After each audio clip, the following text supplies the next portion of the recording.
ఉప ముఖ్యమంత్రి భట్టి విక్రమార్క ఆధ్వర్యంలో ప్రజాపాలన సబ్ కమిటీ అయితే భేటీ అయింది.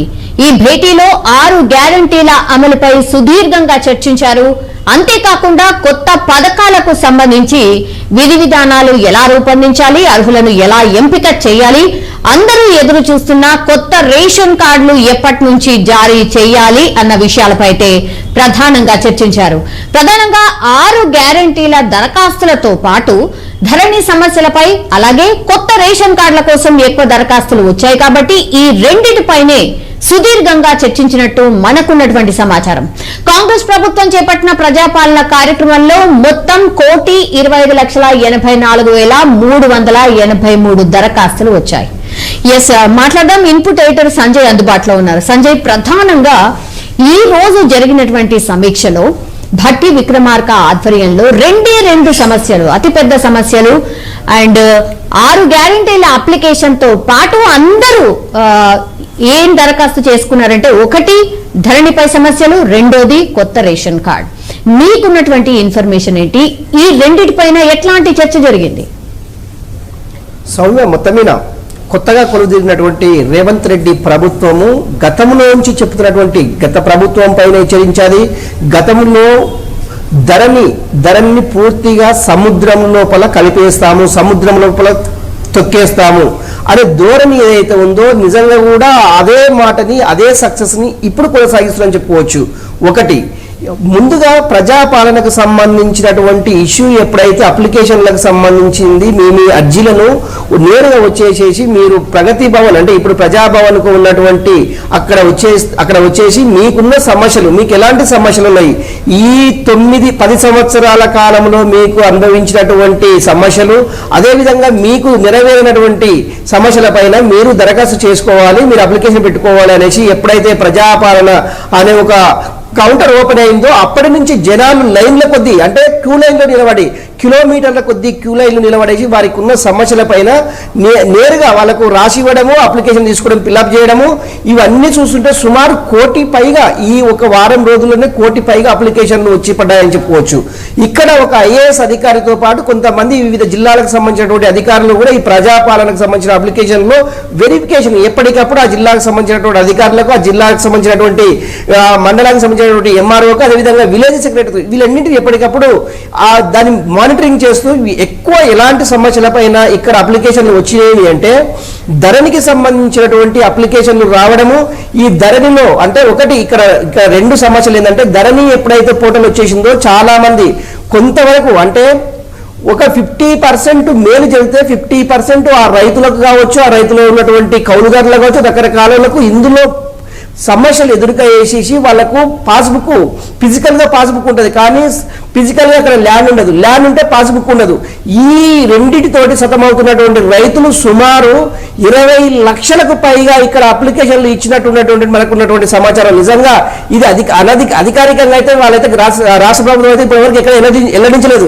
కాకపోతే అక్కడ వచ్చినటువంటి చాలా మంది రైతులు మంత్రి మల్లారెడ్డి పైన కూడా వచ్చేసి అక్కడ ధర్నా చేసిన మంత్రి మల్లారెడ్డి మా భూములను కబ్జా చేశారు, అదేవిధంగా మంచిర్యాలకు సంబంధించినటువంటి ఎమ్మెల్యే కూడా మా భూమిని కబ్జా చేశారు అలా ఇలాంటి కార్యక్రమాలను, ఇలాంటి యొక్క సమస్యలతోటి రాష్ట్ర వ్యాప్తంగా ఉన్నటువంటి చాలా మంది రైతులు ఈ యొక్క క్యూ లైన్లో నిలబడి ప్రజాపాలనకు సంబంధించినటువంటి అప్లికేషన్లు ఇవ్వడం జరిగింది. ఇంకొకటి ఏంటంటే, మేము గత 10 సంవత్సరాల నుంచి అప్లై చేస్తూనే ఉన్నాం, మీ సేవలు అప్లై చేస్తున్నాం, మాకు ration card, white ration card రాలేదు అనేసి చాలా మంది అప్లికేషన్లు చేసుకున్న దాఖలాలు ఈ అప్లికేషన్లో రుజువైంది. కాకపోతే అసలు వైట్ రేషన్ కార్డు ఆ రాష్ట్ర ప్రభుత్వం అంటే 10 సంవత్సరాల కాలంలో ఎందుకు ఇవ్వలేదు అనేసి ఒక సమస్య అయితే, వీళ్ళని ఎలా ఐడెంటిఫికేషన్ చేయాలి అనేసి ఇప్పుడు ఈ రాష్ట్ర ప్రభుత్వం ముందున్నటువంటి పెద్ద సమస్య. ఈ రెండింటిపైన రాష్ట్ర ప్రభుత్వం ఇప్పుడు కొత్తగా ఏర్పడినటువంటి రాష్ట్ర ప్రభుత్వము మల్లకొల్లాలు పడుతుంది. నిజంగా ఈ ధరణికి సంబంధించినటువంటి అంశం ఒక ఎత్తు అయితే, అదేవిధంగా తెల్ల రేషన్ కార్డుకు సంబంధించినటువంటి 2వ అంశంగా పేర్కొన్నది.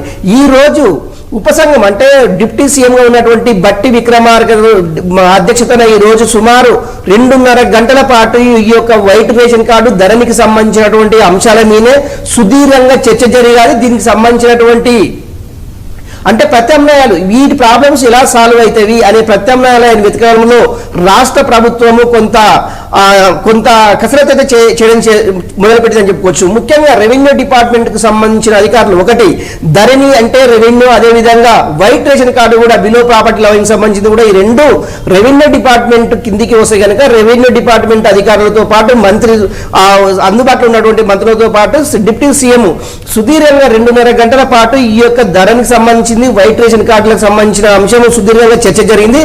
నిజంగా ధరణిలో ఉన్న లోపాలను ఏ విధంగా ఇప్పటికే ధరణి పోర్టల్కి సంబంధించినటువంటి ఏదైతే ఉందో వాటన్నింటినీ క్యాన్సిల్ చేసేసి ఇప్పుడు రాష్ట్ర ప్రభుత్వం పరిధిలోకి తెచ్చుకుంది.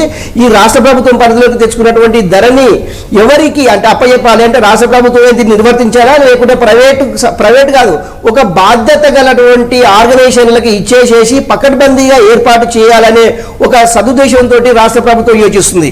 కాకపోతే ధరణిలో జరిగినటువంటి గత లోపాలు అంటే నిజంగా కూడా గతంలో ఫైల్స్ కు సంబంధించినటువంటి భూ రికార్డులకు సంబంధించినటువంటి అంశాలు ఏమైనా అంటే రెవెన్యూ అధికారులు ఇచ్చే అవకాశం ఉందా, లేకపోతే గతంలో ఉన్నటువంటి రెవెన్యూ డిపార్ట్మెంట్ సంబంధించినటువంటి భూములకు సంబంధించినటువంటి ఏమైనా అవకతవకలు జరిగారే కోణంలో అంటే డెప్త్ గా ఈ 10 సంవత్సరాల కాలంలో జరిగినటువంటి ప్రభుత్వ భూములు అన్యాక్రాంతం కావడానికి రీజన్ ఏంది, గతంలో ఉన్నటువంటి మిగులు భూమి ఎక్కడ వెళ్ళాలి, ఎవరి కంట్రోల్లో ఉంది, ఇవన్నిటిని రాష్ట్ర ప్రభుత్వము మెల్ల 1 by 1 రెవెన్యూ అధికారుల నుంచి పూర్తిగా సమాచారాన్ని రాబడుతుందని చెప్పుకోవచ్చు. ఇది ధరణికి సంబంధించినటువంటి అంశం. నిజంగా కూడా ధరణి ఎప్పుడు సక్సెస్ అవుతుంది అంటే ధరణిలో ఉన్నటువంటి లోపాలను గుర్తించినప్పుడే ఇప్పుడు ఈ 2 లక్షల రుణమాఫీ కావచ్చు, రైతు బంధు కావచ్చు, ఇవన్నీ 1 by 1 అర్హులైనటువంటి నిజమైన అర్హులైన అందరికీ అర్హులు కాబడినటువంటి అందరికీ కూడా లబ్ధి చేకూరే అవకాశం ఉంది. నిజంగా ఒకటి మనం చెప్పుకోవాలంటే ఇప్పుడు ఈ ధరల్లో ఉన్నటువంటి లోపాల వల్లనే కొంత రుణమాఫీకి సంబంధించినటువంటి డిలే జరిగింది. రాష్ట్ర ప్రభుత్వం గతంలో ఉన్నటువంటి ఈ 10 సంవత్సరాల కాలంలో రుణమాఫీలు లక్షలోపే చేయడానికి ఏంటంటే ఎకరా 2 ఎకరాల భూమి ఉండే రైతులకు లక్ష రూపాయల రుణం ఉంటుంది కనుక తొందరగా చేయడం జరిగింది. కాకపోతే ఎక్కువ భూమి ఉండడం వల్ల వీళ్ళు 1,00,000, 2,00,000, 3,00,000, 4,00,000 తీసుకోవడం వల్ల ఇందులో కొన్ని లోపాలు ఉన్నాయి, ధరలో లోపాలు ఉన్నాయని అప్పుడే రాష్ట్ర ప్రభుత్వం గుర్తించింది. దీన్ని కప్పిపుచ్చుకోవడానికి ధరణి అనేది ధరణి అనేది నిజంగా రైతులకు మేలు జరుగుతుందని చెప్పుకుంటూ వచ్చింది తప్ప ఇప్పుడు ధరణిలో ఉన్నటువంటి లోపాలను ఈ రాష్ట్ర ప్రభుత్వము ఏలెత్తి చూపింది. దాన్ని ఎక్కడికక్కడ కట్టడి చేయడానికి ఈ లోపాలని రాష్ట్ర ప్రభుత్వం నిజంగా అప్పుడు చేసినటువంటి అవకతవకలు చేసినటువంటి అధికారులు కావచ్చు, నాయకులు కావచ్చు, మంత్రులు కావచ్చు, రకరకాలు వీటన్నిటినీ రాష్ట్ర ప్రభుత్వం గుర్తించింది కనుకనే ఇప్పుడు ధరణి పైన ఫోకస్ పెట్టిందని చెప్పుకోవచ్చు. సంజయ్ అంటే ఫోకస్ అయితే పెట్టింది మీరు అన్నట్టుగా ప్రజావాణిలో చూస్తే ధరణికి సంబంధించిన సమస్యలు, భూ సమస్యలు, దెన్ అగైన్ మొన్న ఏవైతే ప్రజాపాలనకు సంబంధించిన అప్లికేషన్లు తీసుకున్నారో లిఖిత పూర్వకంగా అక్కడికి కూడా సేమ్ ధరణిలో మాకు ఈ సమస్యలు ఉన్నాయి, సాల్వ్ చేయండి. 2 చోట్ల కూడా సేమ్ అవే సమస్యలు కనిపిస్తున్నాయి. మాటలు చెప్పడమో లేదంటే సబ్ కమిటీలు వేయడమో వాళ్ళు భేటీ అవ్వడమో ఇది కాదు కోరుతుంది ప్రజలు. మాకు పరిష్కారం చూపించండి, మా భూములు ఏవైతే లెక్కలో లేవో లేకపోతే రకరకాల సమస్యలు ఏవైతే ఉన్నాయో దానికి తొందరగా పరిష్కారాలు చూపెట్టండి అన్నటువంటి మాట చెప్తున్నారు. సో ఎంత సీరియస్ గా కసరత్తు చేయాల్సిన అవసరం ఉంది, ఎన్ని గంటల పాటు కూర్చోవాల్సిన అవసరం కనిపిస్తోంది సంజయ్? ఒకటి సౌమ్య ఇక్కడ అంటే ఈ వైట్ రేషన్ కార్డు కావచ్చు, ధరణి కావచ్చు, ఇవన్నిటిని రాష్ట్ర ప్రభుత్వం అయితే కసరత్తు మొదలు పెట్టిందని చెప్పడంలో ఎలాంటి అతశక్తి లేదని చెప్పుకోవచ్చు. ఎందుకంటే ముఖ్యమంత్రితో పాటు రాష్ట్ర మంత్రులు, రెవెన్యూ మంత్రులు కావచ్చు, రకరకాల మంత్రివర్గానికి సంబంధించినటువంటి మంత్రులు, అధికారులతోటి రెవెన్యూ రేషన్ కార్డులకు సంబంధించినతో పాటు సూపర్ 6 ప్రకటించినటువంటి 6 గ్యారెంటీలకు సంబంధించినటువంటి 90 రోజుల్లో దీన్ని ఇంప్లిమెంటేషన్ చేయాలని ఒక సదుద్దేశంతో రాష్ట్ర ప్రభుత్వం ఉంది అని చెప్పుకోవచ్చు. ఒకటి. రెండవది ఏంటి అంటే ఇక్కడ జరుగుతున్నటువంటి ఈ యొక్క మనం గతంలో అనుకున్నట్టు 2 సార్లు చెప్పుకున్నట్టు ఈ యొక్క ధరణికి సంబంధించింది కావచ్చు, లేకుంటే వైట్ రేషన్ కార్డు సంబంధించింది కావచ్చు, ఇవన్నీ అంటే రాష్ట్ర ప్రభుత్వము దీనిపైన రివ్యూలు చేస్తూనే ఉంది. ఒకటి నిజంగా ఎప్పటిలో దీనికి ఒక టైం బాండ్ లేదు. ధరణి అనేది అంటే ధరణి కాంగ్రెస్ పార్టీ అధికారంలోకి వచ్చిందంటే ధరణిని పాలదోదాము, ధరణి సముద్రంలో ముంచేస్తామని రేవంత్ రెడ్డి చెప్పారు. నిజంగా కూడా అలాంటి కార్యక్రమం జరుగుతుంది. కాకపోతే ఈ ధరణిని అంటే ఈ రెవెన్యూ రికార్డులన్నిటినీ రాష్ట్ర ప్రభుత్వ పరిధిలో ఉంచుకొని వీటన్నిటిని పరిష్కరించే మార్గంగా రాష్ట్ర ప్రభుత్వము చాలా కసరత్తు చేస్తుందని చెప్పడానికి ఇప్పుడు జరుగుతున్నటువంటి ఉపసంఘం మీటింగ్ కావచ్చు, లేకపోతే రేవంత్ రేవంత్ రెడ్డి అధ్యక్షతన జరిగినటువంటి 2-3 రోజుల నుంచి జరిగినటువంటి మీటింగ్లు కావచ్చు, ఏదేమైనా కూడా అసెంబ్లీలో కూడా దీనిపైన బలంగా చర్చ జరిగింది. ఓన్లీ ధరణికి సంబంధించిన అంశం నిజంగా గత ప్రభుత్వాలు చేసినటువంటి లోపాలను ఈ రాష్ట్ర ప్రభుత్వం ఇప్పుడు గుర్తించింది. ఆ లోపాలను ఎక్కడెక్కడ ఉన్నాయి కానీ సరిదిద్దాలి. ఆ సరిదిద్దే క్రమంలోనే ఇందులో ఎవరెవరు అధికారులు ఉండరు, ఎవరెవరు ప్రమేయం ఉంది అనేది కూడా ఒక కోణంలో ఆలోచిస్తున్నారు. ఈ రెండింటి మధ్యలో రాష్ట్ర ప్రభుత్వము ఇందులో ఎవరైనా అధికారులు పార్టిసిపేట్ చేసేసి నిజంగా కావాలనేసి ఇందులో ఏమైనా రాష్ట్ర ప్రభుత్వానికి సంబంధించినటువంటి ప్రభుత్వ భూములను కొల్లగొట్టడానికి ఏమైనా ప్రయత్నాలు సాగించారు అంటే అలాంటి అధికారులకు నోటీసులు పంపించేసేసి నిజంగా అధికారుల యొక్క ప్రమేయం ఉంది అంటే వాళ్ళని కఠినంగా శిక్షించేసి జైలుకు పంపించే అవకాశం కూడా లేకపోలేదని చెప్పుకోవచ్చు. ఎందుకంటే బలమైన ఇలాంటి అధికారులపైనటువంటి ఇలాంటి నాయకులపైన కావచ్చు, ఇలాంటి ఆఫీసర్లపైన కావచ్చు ఉక్కుపదం మోపుతా అని రాష్ట్ర ప్రభుత్వం చాలా బలంగా ఉందని చెప్పుకోవచ్చు. కానీ సంజయ్, ఓన్లీ ఆఫీసర్స్ ఎట్లా ఇన్వాల్వ్ అవుతారు? అప్పుడు ఉన్నటువంటి మినిస్టర్స్ కావచ్చు, లేదంటే అప్పుడు ఉన్నటువంటి పాలనా వ్యవస్థ కావచ్చు, వాళ్ళందరూ కూడా ఇన్వాల్వ్ అయి ఉంటారు కదా. మరి వాళ్ళు మమ్మల్ని ఎందుకు శిక్షిస్తారు? వీళ్ళు కూడా ఉన్నారు కదా, వాళ్ళ ఆదేశాలు లేకుండా మేము ఎట్లా వర్క్ చేస్తాము అని ఒకవేళ ఆఫీసర్స్ చెప్తే ఏంటి పరిస్థితి? మరి వాళ్ళ మీద కూడా చర్యలు ఉంటాయా? సౌమ్య, మన అంటే గత ప్రభుత్వం కూడా వైఎస్ రాజశేఖర రెడ్డి ప్రభుత్వంలో కూడా ఇలాంటి అక్రమాలు చాలా జరిగాయి. ఆ రాష్ట్రం అప్పుడు మంత్రులుగా ఉన్నటువంటి మంత్రులు కావచ్చు, అధికారులు కావచ్చు, చాలా మంది జైలు జీవితాన్ని గడిపే సందర్భాలు మనం చూసాము.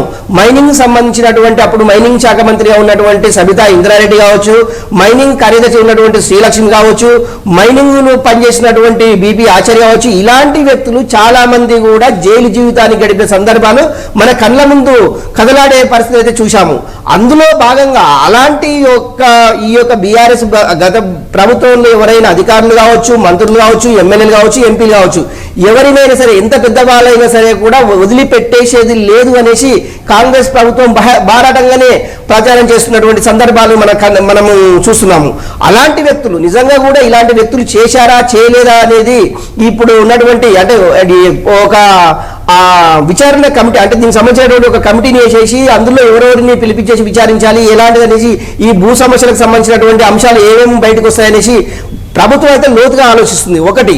రెండవది ఏంటంటే ఇప్పుడు మనకి ఎలక్ట్రిసిటీ డిపార్ట్మెంట్కి సంబంధించిన ఒక కార్పొరేషన్ ఏ విధంగా ఏర్పాటు చేస్తున్నామో అదేవిధంగా తెలంగాణ పబ్లిక్ సర్వీస్ కమిషన్ సంబంధించిన ఒక కార్పొరేషన్ ఏ విధంగా ఏర్పాటు చేస్తున్నదో ఇక్కడ కూడా ధరణికి సంబంధించింది కూడా ఒక కార్పొరేషన్ ఏర్పాటు చేసేసి ధరణిలో ఒక ఐఏఎస్, సీనియర్ ఐఏఎస్, అదేవిధంగా ఒక ఆర్డీఓ లెవెల్ ఉన్నటువంటి అధికారులు అంటే రెవెన్యూ డిపార్ట్మెంట్లో అనుభవం ఉన్నటువంటి వ్యక్తులు అంటే గత 10-15 సంవత్సరాలు 20 సంవత్సరాలు 30 సంవత్సరాలు వీళ్ళు రిటైర్మెంట్ అయ్యేసి ఓన్లీ రెవెన్యూ డిపార్ట్మెంట్ మీద ఉన్నటువంటి అవగాహనలో ఉన్నటువంటి ఆఫీసర్స్ కావచ్చు, అదేవిధంగా గ్రూప్ రకరకాల అంటే వాళ్ళు ఐఏఎస్ఆ ఐపీఎస్ఆ కాకపోతే ఇలా ఆర్ఐఎస్ అనే ఐఆర్ఎస్ అనేసి రిటైర్మెంట్ అయిన చాలా మంది ఉంటారు. వీళ్ళకి ఓన్లీ రెవెన్యూ మీద బట్టి ఉంటుంది.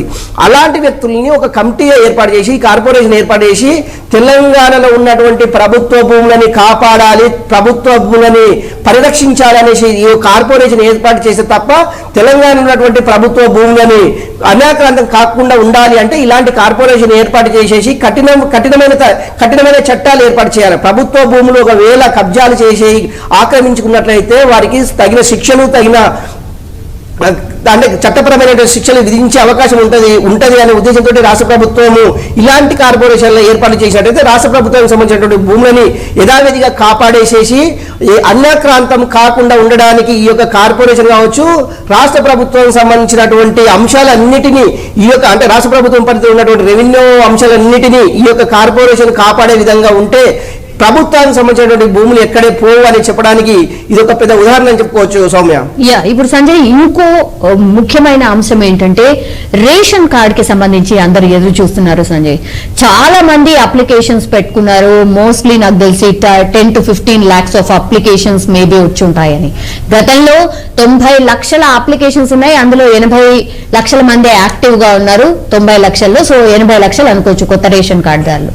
ఇప్పుడు ఇంకో 10 లక్షలు అడిషనల్ గా అయితే దగ్గర మోస్ట్లీ 1 కోటికి సంబంధించి కొత్త రేషన్ కార్డ్స్ అవసరం అవుతాయి. ఇప్పుడు అందరిలో మెదులుతున్న ప్రశ్న ఏంటంటే జస్ట్ ఫిజికల్ గా మాకు కొత్త రేషన్ కార్డు కావాలని అప్లికేషన్ పేపర్ ఇచ్చి వెళ్ళిపోయారు. మరి ఆ ప్రాసెస్ ఎప్పుడు స్టార్ట్ అవుతుంది? రేషన్ కార్డు కి సంబంధించిన ఫామ్ ఎప్పుడు అందుబాటులో ఉంటుంది? ఎందుకంటే ఈ 6 గ్యారంటీలకు రేషన్ కార్డు మాత్రమే ప్రామాణికమని సీఎం రేవంత్ రెడ్డి గారే చెప్పారు. కాబట్టి మరి ఆ ప్రాసెస్ ఎప్పుడు స్టార్ట్ అవుతుంది? అందరూ ఎదురు చూస్తుంది అదే. స్వామి, ఒకటి గత ప్రభుత్వం 10 సంవత్సరాలు రాష్ట్రంలో అధికారంలో ఉన్న అధికారంలో ఉన్న పరిస్థితి మనం చూసాము.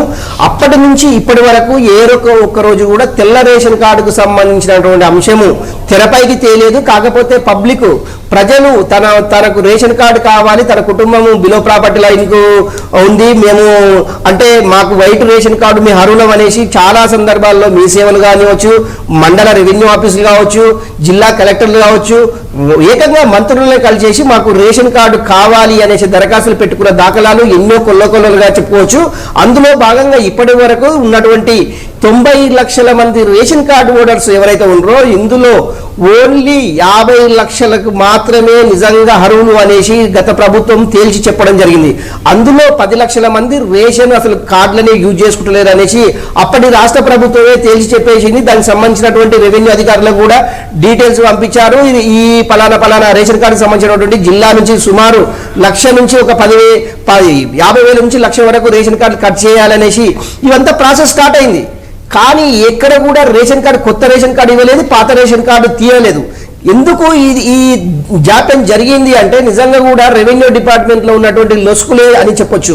గత ప్రభుత్వం ముఖ్యంగా ఈ రేషన్ కార్డులు పట్టించుకోలేదు, కానీ ధరణిపైనే వాళ్ళు బాగా స్టడీ చేయడం జరిగింది. అంటే రాష్ట్ర ప్రభుత్వానికి రెవెన్యూ వచ్చే డిపార్ట్మెంట్ల మీద ఫోకస్ చేస్తుంది, కానీ రాష్ట్ర ప్రభుత్వం ఖర్చు పెట్టే డిపార్ట్మెంట్ మీద ఎప్పుడు కూడా ఏ ప్రభుత్వం కూడా ఫోకస్ చేయదు అని చెప్పడానికి ఇది పెద్ద ఉదాహరణ అని చెప్పుకోవచ్చు. తెల్ల రేషన్ కార్డ్స్, ఈ తెల్ల రేషన్ కార్డ్స్ ని ఏ విధంగా వీళ్ళు ఐడెంటిఫికేషన్ చేస్తారు, ఏ విధంగా వాళ్ళకు రేషన్ కార్డు ఇవ్వాలి అనే కోణంలో ఇప్పుడు రాష్ట్ర ప్రభుత్వము మల్లగుల్లాలు పడుతుంది. నిజంగా బిలో ప్రాపర్టీలో ఎన్నుకున్నటువంటి అభ్యర్థులని ఏ విధంగా మనం గుర్తించాలి, నిజంగా వాళ్ళకు రేషన్ కార్డు అవసరము లేదా, ఎలాంటి వారికి రేషన్ కార్డు ఇవ్వాలి, ఇందులో ఒకటి వైట్ రేషన్ కార్డు అయితే ఇంకొకటి గ్రీన్, ఇట్లా 2 కార్డులు విభజించేసేసి కొంత అంటే ఫుడ్ సేఫ్టీ కార్డు అనేసి ఒకటి, అదేవిధంగా గ్రీన్ కార్డు అనేసి ఇట్లా 2 రకాల కార్డులు విభజించేసేసి వాళ్ళని ఐడెంటిఫై చేసి వాళ్ళ కార్డులు మంజూరు చేయాలనేసి ఇప్పటి రాష్ట్ర ప్రభుత్వము ఇప్పుడు అధికారంలోకి వచ్చినటువంటి కాంగ్రెస్ రేవంత్ రెడ్డి ప్రభుత్వం యోచిస్తుంది.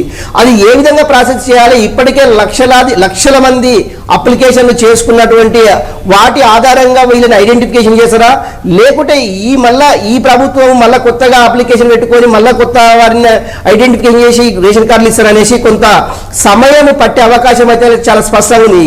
ఆల్ ఆఫ్ సడన్ గా ఇప్పుడు ఈ ration card all of sudden గా ఇచ్చేసి ఈ 6 గ్యారెంటీలకు వర్తింపజేస్తారనేది ఇది అసాధ్యం కాదు. ఎందుకంటే సాధ్యమయ్యే పనుల గురించి ఆలోచిస్తున్నటువంటి ఈ ప్రభుత్వము సాధ్యాసాధ్యాల మీద కొంచెం డిస్కషన్ చేసేసి వైట్ రేషన్ కార్డులు ముందుగా వాళ్ళకి అప్లై చేసిన తర్వాత వారికి కొత్త వారికి అంటే పాత వారికి ఎవరైతే వైట్ రేషన్ కార్డులు ఉంటారో నిజంగా అర్హులని నిజంగా కూడా ఉన్న వాళ్ళకి అందరికీ కూడా ఇవ్వకపోవచ్చు. ఎందుకంటే గత రాష్ట్ర ప్రభుత్వం ఎన్నో సందర్భాల్లో ఎన్నోసార్లు చెప్పడం జరిగింది, ఇందులో చాలా డూప్లికేట్ వైట్ రేషన్ కార్డులు ఉన్నాయి, దీన్ని ప్రక్షాళన చేస్తామనేసి దిశగా వాళ్ళు పనులు ప్రారంభించారు. కానీ పూర్తి క్షేత్రస్థాయిలో ఎక్కడ కూడా ఈ పనులు కొనసాగలేదు. ఎక్కడ వేసిన గొంగలి అక్కడే తయారైందని చెప్పుకోవడానికి వైట్ రేషన్ కార్డులు అని చెప్పుకోవచ్చు. ఇప్పుడున్నటువంటి కాంగ్రెస్ ప్రభుత్వం రేవంత్ రెడ్డి చేస్తున్నటువంటి ఈ యొక్క ప్రయత్నం నిజంగా వైట్ రేషన్ కార్డు అన్నిటికీ ఆధారము. ఈ సూపర్ 6 అనేసి ఈ 6 గ్యారంటీలకు సంబంధించినటువంటి వైట్ రేషన్ కార్డే ఆధారం అంటే చాలా మంది నష్టపోయే ప్రమాదం ఉంది అని రాష్ట్ర ప్రభుత్వం యోచిస్తుంది. నిజంగా గతంలో ఉన్నటువంటి 90 లక్షల మందికి 6 గ్యారెంటీలు వర్తిస్తామంటే అది కూడా ఇప్పటి వరకు రాష్ట్ర ప్రభుత్వం ఎక్కడ కూడా దీని గురించి స్పష్టత లేదు. వీటన్నిటి మధ్యన సామాన్యుడు నలిగిపోతున్న క్రమం అయితే మనకు చాలా స్పష్టంగా కనిపిస్తుంది. ఏదేమైనా కూడా ఇప్పటికైనా తెల్ల రేషన్ కార్డులు ఎవరికి కావాలి, ఎవరు అర్హులు అనేది రాష్ట్ర ప్రభుత్వము కొంత గైడ్ లైన్స్ ఇవ్వాల్సిన పరిస్థితి అయితే ఉంటుంటుంది. ఎలాంటి వారికి ఇవ్వాలి, ఎట్లా ఇవ్వాలి, దీని ప్రాతిపదికన ఏంది, దీనికి ఉన్నటువంటి అంటే న్యాయపరమైనటువంటి చిక్కులు ఎలా తొలగించుకొని రేషన్ కార్డు ఇవ్వాలి అనే దాని మీద నిజంగా కూడా ఇప్పటికే కొంతమంది ఉన్నతాధికారులతోటి రాష్ట్ర ప్రభుత్వం కొంత చర్చలు అయితే జరిగింది.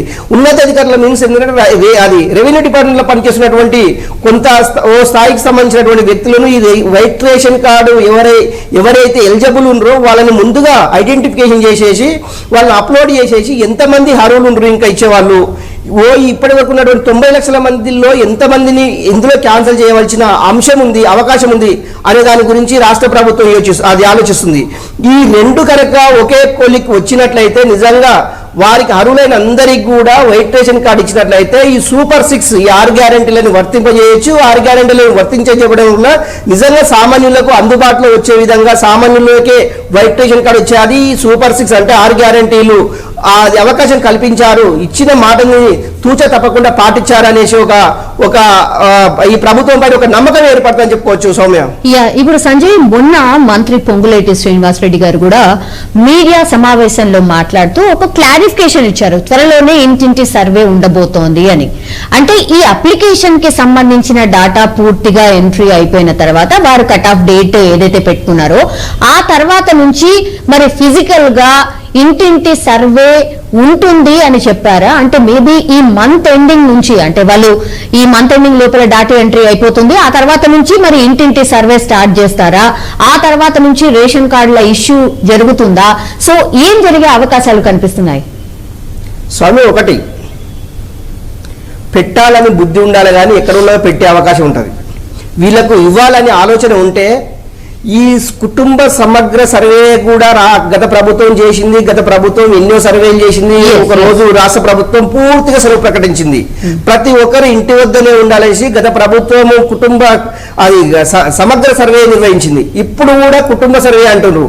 ఏ సర్వేలైనా కూడా నిజంగా చేసినా కూడా ఈ రాష్ట్ర ప్రభుత్వం కానీ గత ప్రభుత్వం కానీ ఏం చేసినా కూడా ఇప్పటికీ ఈ యొక్క రాష్ట్ర ప్రభుత్వం తాన సంక్షిప్తంగా ఆ సమాచారము పూర్తిగా ఉంటది. ఎందుకంటే అధికారులు మారారు, అది నాయకులు మారారు, అధికారులు మారలేదు, ప్రభుత్వం మారలేదు, ప్రభుత్వ అధికారులు అట్లే ఉన్నారు, ప్రభుత్వానికి సంబంధించినటువంటి ఆఫీసర్స్ వాళ్ళే ఉన్నారు. ఎక్కడ కూడా మార్పులు చేర్పులు కాలేదు. ఓన్లీ నాయకులు. కేసీఆర్ పోయాడు, రేవంత్ రెడ్డి వచ్చాడు, పొంగులేటి వచ్చాడు, ఇంకొక మినిస్టర్ పోయాడు, అంతే తప్ప ఎక్కడ కూడా ప్రభుత్వానికి సంబంధించినటువంటి సమగ్రమైనటువంటి సమాచారము ఆ రాష్ట్ర ప్రభుత్వం తాన సంక్రమంగా ఉంటది. కాకపోతే ఏంటంటే ఈ యొక్క కాలయాపన కోసమే ఈ కుటుంబ సర్వేలు కావచ్చు, లేకుంటే ఇంటింటి సర్వేలు కావచ్చు, ఇవన్నీ ఏంటంటే ప్రజలను మభ్యపెట్టడం కోసమే ఇలాంటి సర్వేలు తప్ప ప్రభుత్వం తాన నిక్షిప్తమైనటువంటి సమాచారం పూర్తిగా ఉంటుంది. నిజంగా కూడా ఒకవేళ ఇవ్వాలనుకుంటే కూడా ఆ సమాచారాన్ని రాష్ట్ర ప్రభుత్వం ద్వారా నుంచి సిఎస్ శాంతకుమార్ నుంచి తెప్పించుకొని ఎప్పటికప్పుడు అప్డేట్ చేసుకొని ఇవ్వచ్చు. ఒకటి నిజంగా కూడా వీళ్ళు మళ్ళీ కుటుంబ సర్వే, మళ్ళీ ఇంకో సర్వే, మళ్ళీ దీనివల్ల పెద్ద ప్రయోజనం ఉండదు అనేసి మనం చెప్తున్నటువంటి అంశం. ఒకటి ఇలాంటి సర్వేల వల్ల రాష్ట్ర ప్రభుత్వానికి కలిగే ఉపయోగం ఏముండదు, కాకపోతే కాలయాపన తప్ప అని చెప్పుకోవడానికి ఇది ఒక ఉదాహరణ అని చెప్పొచ్చు. నిజంగా కూడా ఈ రాష్ట్ర ప్రభుత్వానికి ఒక చిత్తశుద్ధి ఉందని చెప్పుకోవడానికి ఈ 6 గ్యారంటీలని మేము అమలు చేస్తామని పదే పదే ముఖ్యమంత్రి కావచ్చు, రాష్ట్ర మంత్రులు కావచ్చు చెప్పడం జరుగుతుంది.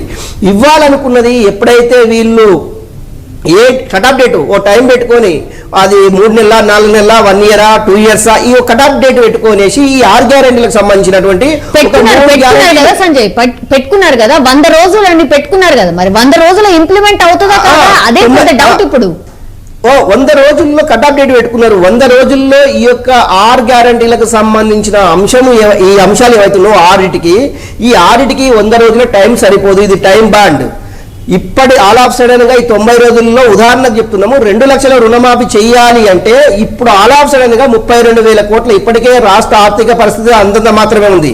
అందులో మళ్ళీ ఒక 32,000 కోట్లు మళ్ళా రాష్ట్ర ప్రభుత్వానికి బయటనే అవకాశం ఉంది. కాకపోతే రాష్ట్ర ప్రభుత్వము చేయవలసింది ఒకే ఒకటి ఏంటంటే ఇప్పుడు రాష్ట్ర ప్రభుత్వం ముందున్నటువంటి అంశం ఒకటి, ప్రజలకు అంటే రాష్ట్ర ప్రభుత్వం మీద భారం పడకుండా చేయాలనేటువంటి సూపర్ 6 ఏవైతే ఉన్నావో వాటిని ముందుగా చేసి మిగతా 1 by 1 చేయడం వల్ల అటు ప్రజలకు కావచ్చు అటు ప్రభుత్వానికి కావచ్చు ఎలాంటి నష్టం వాటిల్లకుండా, నష్టం మీన్స్ ఏంటంటే బర్డెన్ కాకుండా ఉంటది అనే ఉద్దేశంతో రాష్ట్ర ప్రభుత్వం ఆలోచించాలి. అదేవిధంగా ఈ సర్వేలతోటి ప్రజలకు కావచ్చు ప్రభుత్వానికి టైం బాండ్ కలిసి కావచ్చు, కానీ ప్రజలకు ఎలాంటి